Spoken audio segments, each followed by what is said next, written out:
Friedrich Nietzsche nació en Reucken, Sajonia, en 1844. Su filosofía fue una afirmación inmanente de la vida, aun en lo más pequeño e insignificante. Un decirle sí a todo, incluso aquello que nos destruye. Nietzsche ha tenido una influencia enorme en la filosofía alemana y francesa del siglo XX. Ha cerrado la historia de la metafísica europea y ha anunciado el destino de los próximos siglos, la difícil tarea de la superación del nihilismo. ¿Qué tal, amigas, amigos? Bienvenidos a este espacio de historia de la filosofía.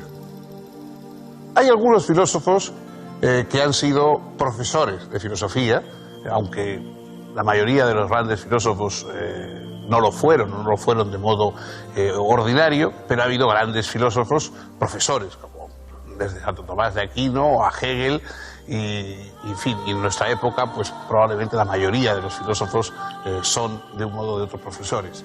Pero ha habido un tipo de pensador que no ha sido un filósofo académico, que no tiene una obra docente, que se ha dedicado a escribir obras que no son fáciles de leer desde el punto de vista filosófico, que quizás son más fáciles a veces comprender como literarias, como expresiones literarias, etc. Entre ellos, uno de esos pensadores destacados que la academia ha tardado en reconocer como filósofo es Friedrich Nietzsche. Nietzsche se dedicó en primer lugar a la filología. Él estudió filología y fue un joven destacado, discípulo de algunos de los filólogos más importantes de su época, pero cada vez más fue tendiendo a hacer una forma de pensamiento personal que a partir de Grecia, a partir del mundo antiguo, recuperase una serie de expresiones de un ser humano que venciese las cadenas del cristianismo, de la religión, del humanismo positivista del siglo XIX, etc. Nietzsche es un discípulo, por decirlo de algún modo, un seguidor de la obra de Schopenhauer. De Schopenhauer toma esa imagen del cosmos como una voluntad que lucha por desear, por extenderse, que arrolla a todo a su paso y que no surge de una razón organizadora, sino más bien de un impulso ciego. Pero, a diferencia de Schopenhauer, que ve esto como una fuente de dolor y como una fuente de sufrimiento, Nietzsche lo mira desde un ángulo trágico. Es decir, sí, hay sufrimiento, pero también hay una profunda alegría, una profunda exaltación. El propio Schopenhauer, en un momento del mundo como voluntad y como representación, dijo: quizá haya alguien que un día esto que a mí me parece angustioso, esta idea de que todo da vueltas, de que vuelve siempre los mismos deseos, los mismos pensamientos, la misma insatisfacción, quizá esto él sea capaz de verlo como algo afirmativo, necesario, positivo, incluso alegre. Bien, pues esa persona que cumple esa profecía de Schopenhauer es Nietzsche. Él vio ese mundo que regresa, ese girar de los eones, de los deseos, de los impulsos humanos, todo ese cosmos que gira, él lo vio como algo positivo, como algo de lo que podemos ir obteniendo una superación y una exaltación personal, hasta pasar del estadio humano a algo superior, a algo más alto que lo humano, que él llamó superhombre. Huérfano de padre desde los 5 años, Friedrich Nietzsche se crió con su abuela, su madre, su hermana y 2 tías. Estudió en el Gymnasium de Naumberg y luego en el famoso internado de Forta. De aquellos años juveniles datan las primeras evidencias de su precaria salud. Más tarde, profundizó sus estudios de filología en la Universidad de Berlín y en la de Leipzig. Allí conoció, un poco por casualidad, la obra de Schopenhauer, que lo fascinó. En 1869 fue nombrado profesor de filología clásica en la Universidad de Basilea.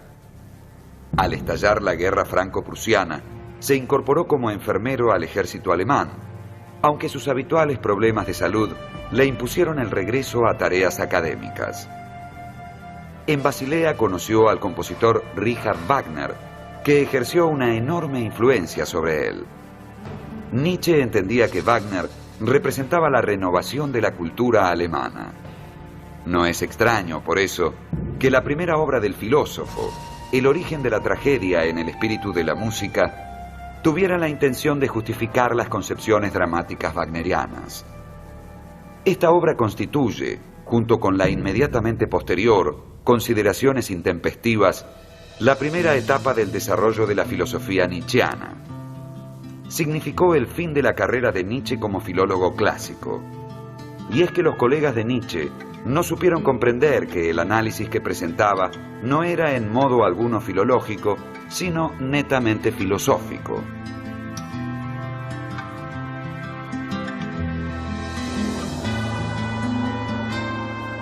En El origen de la tragedia, Nietzsche presenta la tensión entre un principio apolíneo, que rige las formas, la apariencia, la claridad, y un principio dionisíaco, que expresa el verdadero fondo de la realidad, la exaltación de las pasiones, la embriaguez, la vida misma.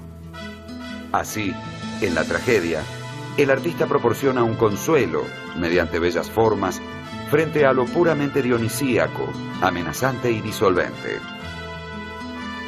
Pero la tragedia entra en crisis en el siglo V a.C., según Nietzsche, en virtud del optimismo racionalista, representado por Sócrates y Eurípides. Entre 1873 y 1876, Nietzsche publicó 4 artículos que luego reunió y publicó bajo el título de Consideraciones intempestivas. Realiza allí una radical crítica de la cultura, la cual resulta tildada de estéril. En 1878 aparece Humano, demasiado humano, que abre la segunda etapa del pensamiento nietzscheano, en la que él se aparta de sus influencias y adopta una postura de rechazo de muchas de sus anteriores opiniones. En esta época abandonó la docencia universitaria y conoció a Lou Andreas von Salomé, que fue el gran amor de su vida. Junto con un amigo común, el poeta Paul Rée, decidieron vivir juntos en una especie de comunidad que resultó bastante escandalosa en esos tiempos. En 1881, Nietzsche publicó Aurora y un año más tarde, La Gaya Ciencia, obra que anunció la que sería la tercera etapa de la filosofía nietzscheana, una etapa ya no simplemente crítica, sino fuertemente afirmativa, la etapa de Así habló Zaratustra. Uno de los aspectos más polémicos y, por supuesto, más sugestivos de la obra de Nietzsche es lo que escribió sobre el tema de la moral. Una especie, diríamos, de psicología y genealogía, por utilizar su propia palabra, de la moral. Para él, las ideas cristianas, es decir, esas ideas de que los débiles llegarán al cielo, de que la fuerza, la arrogancia, etcétera, son cosas negativas, de que debemos ser humildes, debemos apoyar a los más pequeños, etcétera, todo eso le parece a él que es una trama que han ido inventando para, como una especie de legitimación de su resentimiento con toda la fuerza, los débiles, los enfermos, los incapaces, que han generado, que han ido segregando un pensamiento compensatorio, diciendo que los que triunfan, que los más fuertes, que los más arrogantes, que los más brillantes son malos, son una especie de satanes, etcétera. Y entonces este pensamiento anticristiano, que recupera un pensamiento más bien pagano, de decir, bueno, lo importante es que haya, no solo que la masa viva bien, sino que haya individuos superiores, que haya individuos que vayan alcanzando lo mejor, la excelencia, la dureza espiritual, el arrojo, que vayan mirando las cosas tal como son, sin complacencias ni compasiones tampoco. Este planteamiento, que Por supuesto, Nietzsche lo coloca más bien en el terreno más espiritual que en el terreno del mundo del poder, de la economía, pero por supuesto da origen a unas repercusiones que a nosotros nos suena, esa idea de la arrogancia, de la fuerza, de la imposición, pues nos suena a lo que fueron luego los nazismos y los fascismos europeos, sobre todo cuando la obra de Nietzsche hizo toda su obra en un periodo de tiempo muy breve, luego perdió la razón y vivió una serie de años, pero ya sin reconocer y sin poder escribir. La obra de Nietzsche cayó en manos de su hermana, y su hermana sí que de alguna forma le dio a todo un sesgo pro-nazi, hasta tal punto de que pues, Hitler visitó la casa museo de Nietzsche, etc. Por supuesto, sería injusto decir que Nietzsche es algo así como un protonazi, porque su obra, por ejemplo, él era profundamente contrario al antisemitismo, etc. Y, bueno, su obra discrepa en muchos casos y en muchos puntos fundamentales de lo que luego fue el nazismo. Pero es verdad que hay algo de peligroso, algo de una ruptura excesivamente arriesgada en esa trasvaloración de la moral, esa trasvaloración de los valores que quiere poner encima lo que durante muchos siglos ha estado abajo, que quiere recuperar la fuerza y la insolidaridad individual frente al mundo de armonías y de consuelos y apoyos a los débiles, que ha sido siempre el planteamiento moral habitual. Es una apuesta arriesgada y como tal tiene efectos a lo largo del tiempo también discutibles. Entre 1883 y 1885, Nietzsche publicó Así habló Zaratustra. Sus trabajos previos lo habían llevado a la denuncia del agotamiento de la civilización europea judeo-cristiana, agotamiento que se resumía en la expresión Dios ha muerto, planteada en el libro tercero de la Gaia Ciencia. El descubrimiento de la muerte de Dios, según Nietzsche, nos pone frente al fenómeno del nihilismo. Pero ahora se plantea que esa muerte de Dios es también la más asombrosa posibilidad de crear, más allá de todo límite, en la apertura de un horizonte infinito. En Así habló Zaratustra aparecen por eso los temas característicos de la tercera etapa del pensamiento de Nietzsche: la voluntad de poder, el superhombre y el eterno retorno de lo mismo. Al hablar de voluntad de poder, Nietzsche señala que no debe pensársela como un trasmundo, al estilo de la voluntad de Schopenhauer, sino de una multiplicidad de puntuaciones dinámicas que constituyen todo. Representa el enigma de las pulsiones y expresa una afirmación radical de la vida, la misma afirmación de la vida, pese a todo, que aparece en la figura del superhombre y en la doctrina del eterno retorno. Prácticamente toda la obra de Nietzsche está formada por pequeños fragmentos. No sé si la palabra aforismos es la adecuada, son más bien trozos breves que van desde una línea hasta una página, en la cual toma un aspecto, toma una perspectiva de un suceso, de una observación psicológica, de un momento histórico, de un personaje, y con mucha fuerza, a veces con una ironía feroz, le da 4 o 5 vueltas y lo deja ahí para que el lector se quede impactado por ese meteorito, digamos, intelectual que cae sobre él.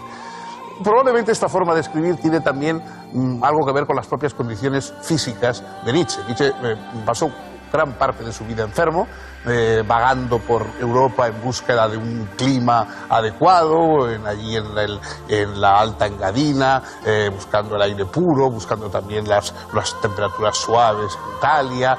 Y él tenía muy mal la vista, aparte de otros problemas físicos, y entonces escribir durante mucho tiempo le causaba tremendos dolores de cabeza. Por lo tanto, quizá los aforismos sean la medida de lo que él podía realizar de un solo golpe, ¿no? Un trabajo de horas más continuado hubiera sido imposible fisiológicamente, digamos, para él.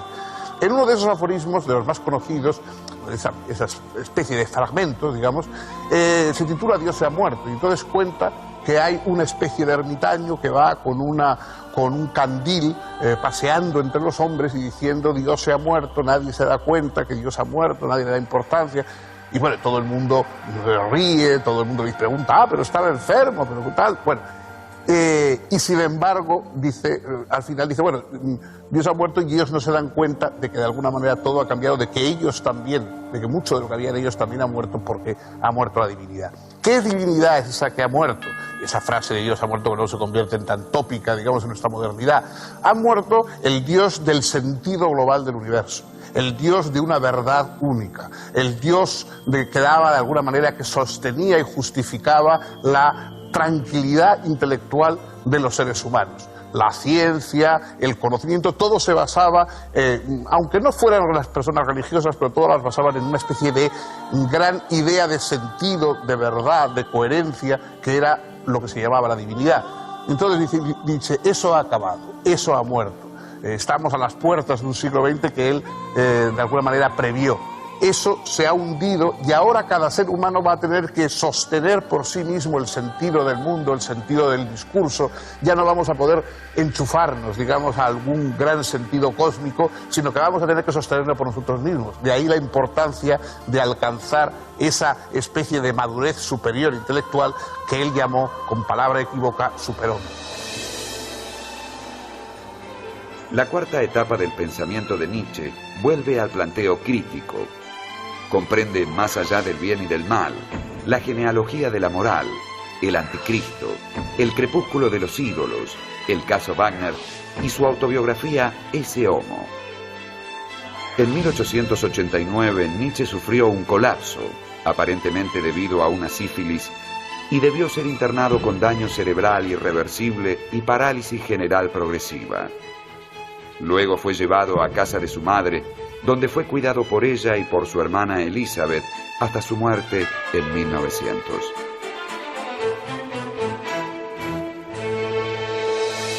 En su tiempo, Friedrich Nietzsche fue prácticamente desconocido. Muchas de sus obras fueron editadas a cuenta propia, él mismo tuvo que costeárselas. De hecho, cuentan que una de sus piezas más célebres, Así hablaba Zaratustra, lo hizo en 30 o 40 o 50 ejemplares, no recuerdo cuánto. Él intentó regalarlo a los amigos y encontró que no tenía gente suficiente, que no conocía gente suficiente para regalarle el libro. Hasta ese punto, digamos, sus ediciones y sus ventas eran mínimas, era prácticamente un filósofo clandestino. Sin embargo, ya en los últimos años, cuando él aún vivía pero estaba sumido en la locura y retirado, ya empezó a crecer su prestigio. Fundamentalmente no en la academia, que siempre más bien lo rechazó, sino entre poetas, entre artistas, entre novelistas, etc. A comienzos del siglo pasado ya había una verdadera pléyade de autores que se reconocían particularmente en Nietzsche. Y eso ha ido aumentando a lo largo de todo el siglo XX. Ningún autor ha sido recuperado con tanta fuerza y celebrado con más o menos acierto como Nietzsche. Sobre todo su propia doctrina de la verdad, esa doctrina que de alguna manera acaba con la verdad con mayúscula y dice que no, en el mundo no hay hechos en el sentido veritativo del término, sino interpretaciones, que por lo tanto la verdad es algo del que viene desde la perspectiva que cada cual utiliza y que es nuestro ángulo de perspectiva y nuestra capacidad de sostener nuestras ideas lo que va a convertir en verdad una perspectiva u otra. Bueno, esa teoría perspectivista de la verdad, exagerada yo creo y llevada, digamos, a unas consecuencias a mí me parece que inadmisibles, es el legado de Nietzsche a la posmodernidad. Toda la posmodernidad surge de ese planteamiento nietzscheano. En general, su forma tumultuosa de pensar, la propia relación polémica con el nazismo, las interpretaciones múltiples de su obra, porque en los libros de Nietzsche se encuentran afirmaciones y sus contrarias casi, digamos, en páginas sucesivas. Los esfuerzos que se han hecho por convertirle en un pensador conveniente, políticamente correcto, el desbordamiento que supone sus libros respecto a cualquier forma de sentido común, digamos, filosófico, todo eso hace de él un pensador enormemente estimulante y también, por qué no decirlo, peligroso. Y esto es todo por hoy. El próximo día, otro filósofo, otra perspectiva y esperemos que la misma compañía de ustedes.